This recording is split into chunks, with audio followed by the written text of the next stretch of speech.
কেমন আছো সবাই? আমি প্রিয়া। আমার টাইপ 1 ডায়াবেটিস আছে, আর সেই জন্য আমাকে ক্যালোরি অ্যান্ড কার্ব মেপে খাবার খেতে হয়। তো তোমাদের সঙ্গে শেয়ার করব সারাদিন আমি কি খাই। সকালবেলা ঘুম থেকে উঠে আমি চেষ্টা করি যে কার্ব যত পরিমাণে কম নেওয়া যায়। 2টো ডিম সেদ্ধ আমার জন্য এনাফ। কেন সুগার লেভেল সকালে আমার অনেক বেশি থাকে, আর সেই জন্য যাতে আমাকে কম ইনসুলিন নিতে হয়, সেই জন্য আমি অল্প করে কার্ব খাই। যেদিন গ্লুকোজ লেভেল অনেক হাই থাকে সেদিন আমি সকালবেলায় কোনো কার্বই খাই না। সেদিন আমি চেষ্টা করি যে কার্ব ছাড়া যে কোনো খাবার খেতে। তারপরে মিড মর্নিংয়ে ছিল আমার জন্য একটা অ্যাপেল। তারপর লাঞ্চ করতে অনেক দেরি হয়ে গেছে। যাদের ডায়াবেটিস আছে কিংবা যারা টাইপ 1 ডায়াবেটিস, তাদের টাইমটা খুব মেনটেন করতে হয়।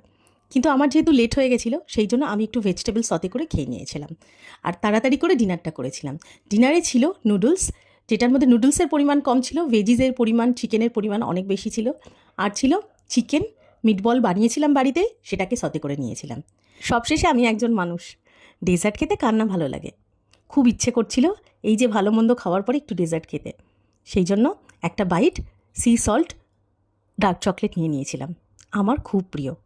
আমার ভিডিওগুলোতে তোমাদের যদি কোনো উপকার হয়, আমি সত্যি খুব খুশি হব। আর ভিডিওগুলো কেমন লাগছে জানালে খুব খুশি হব।